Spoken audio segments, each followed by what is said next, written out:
नमस्कार। इस चैनल के द्वारा बीएड शिक्षकों के ब्रिज कोर्स परीक्षा को ध्यान में रखते हुए इंपॉर्टेंट स्टडी मटेरियल्स आपको प्रोवाइड किए जा रहे हैं। हाल ही में एनआईओएस ने मैथ सब्जेक्ट को ऑफिशियल स्टडी मटेरियल प्रोवाइड किया है। हालांकि इसके पहले भी हमने मैथ की वीडियोस बनाई हैं, वे सभी आपके लिए हेल्पफुल है। लेकिन अब जब एनआईओएस ने ऑफिशियल स्टडी मटेरियल प्रोवाइड कर दिया है तो हम उसी के आधार पर अध्ययन करेंगे। आज का जो पहला चैप्टर है वह है नेचर ऑफ मैथमेटिक्स और इसके अंतर्गत हमें आज कुछ चर्चा करनी है। इसके पहले हमने सिलेबस पर विशेष चर्चा की है, तो सिलेबस वगैरह आप जानते ही हैं, वो काफी पहले ही उन्होंने प्रोवाइड कर दिया है। गणित क्या है, सबसे पहले हम ये जानेंगे। गैलीलियो ने कहा था कि यह ब्रह्मांड की भाषा है। ब्रह्मांड की भाषा कैसे?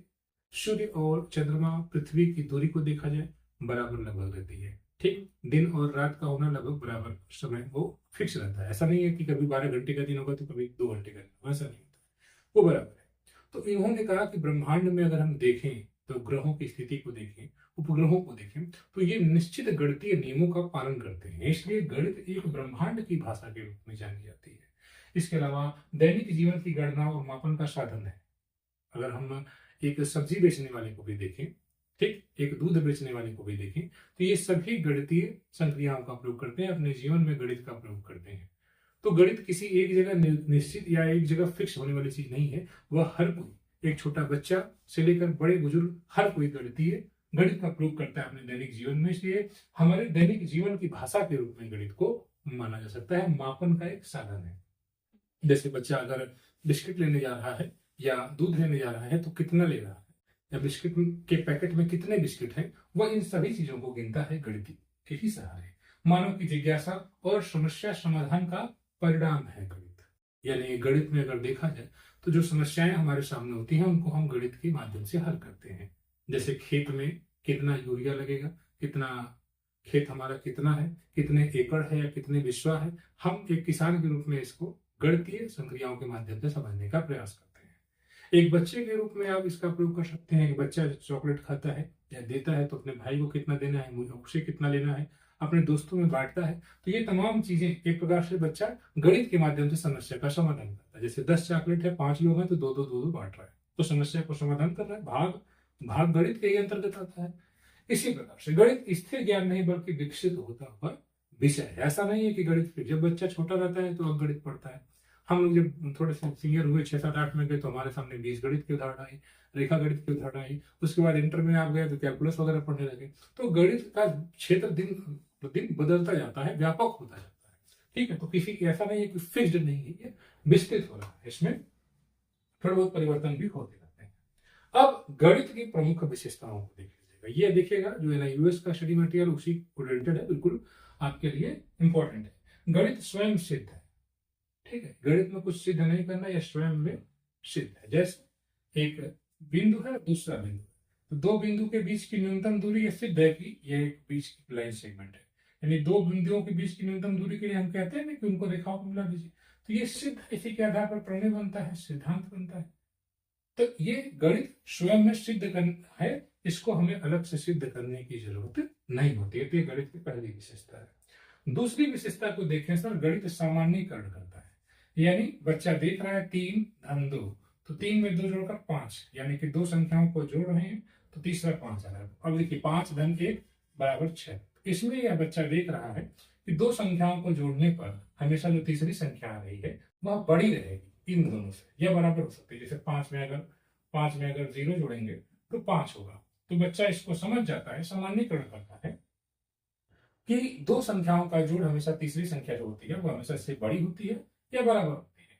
ठीक, समान रूप से, माइनस की बात नहीं हो रही है, घटाना नहीं, सामान्यीकरण करता है। इसी प्रकार से बच्चा जब जोड़ता है a धन b और जब वो जोड़ता है b धन a, तो इसी को जोड़कर बच्चा समझ जाता है कि हम बराबर ही आता है। तो बार बार बच्चा यह समझ जाता है कि योग का यह क्रम विनिमय नियम है कि दोनों संख्याओं को, जैसे 2 धन 5 जितना आएगा, बाद में वो 5 धन 2 जोड़ता है तो भी इतना ही आता है। तो बच्चा यह समझ जाता है कि इस परिस्थिति में 7 ही आना है, वैल्यू बराबर होती है, सामान्य सा नियम बच्चा समझ जाता है। तो इस प्रकार से गणित आगे देखिए, गणित आगमनात्मक और निगमनात्मक है। यानी विशेष से सामान्य की ओर है, ठोस से अमूर्त की ओर है।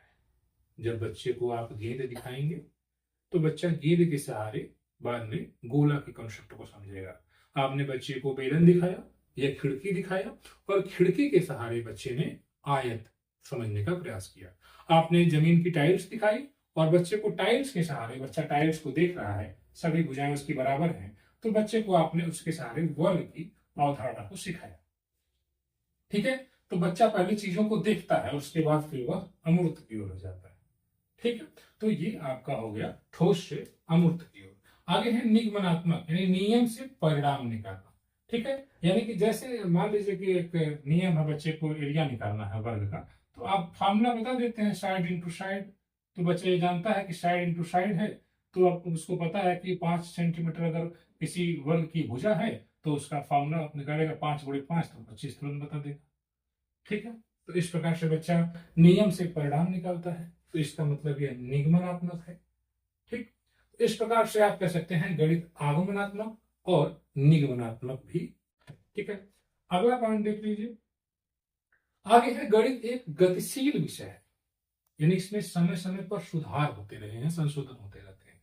कभी कभी गणित के नियम स्वयं का अनुसरण नहीं करते हैं, तो ऐसा नहीं है कि गणित में कुछ चीजें गणित के नियम स्वयं का विरोध करते हैं, जैसे जेनो का पैराडॉक्स है और रसल का, इन्होंने कुछ नियमों को लेकर इनके मतलब जो इन्होंने सिद्धांत दिया, उसके आधार पर बस आपको ये समझना है कि गणित के कुछ नियम स्वयं का अनुसरण नहीं करते हैं। जैसे जीनोस पैराडॉक्स में यूनानी एक रेस हुई थी, इसमें एक्लीज और टर्टल का रेस हुआ था, जिसमें टर्टल कम रेस धीरे दौड़ने के बावजूद जीत गया था और एक्लीज जो है बेहतर था, लेकिन वह हार गया था, घुड़सवार था। तो उसका रीजन था कि टर्टल जो को कम डिस्टेंस कवर करनी थी और उसको ये पकड़ नहीं पाया। तो ये यूनानी स्टोरी है, लेकिन आपको ये समझना है कि नियमों को लेकर कुछ विसंगतियां हैं, तो गणित में उसमें सुधार होते रहते हैं, संशोधन होते रहते हैं। ठीक है, नई ज्यामिति और नए सिद्धांत इसी को लेकर विकसित होते रहते हैं। ठीक, तो ये आपको जानना है कि गणित एक गतिशील विषय है जिसमें परिवर्तन होते रहते हैं, संशोधन होते रहते हैं। गणित की अपनी भाषा होती है। जैसे अगर बच्चे के सामने लिख दिया गया कि 5 × 3 × 2, तो बच्चा समझ रहा है कि 5 में 3 में 2 को मिलाया जा रहा है, जोड़ा जा रहा है, तो इसके सहारे बच्चा समझता है जोड़, यानी प्रतीक होते हैं गणित में।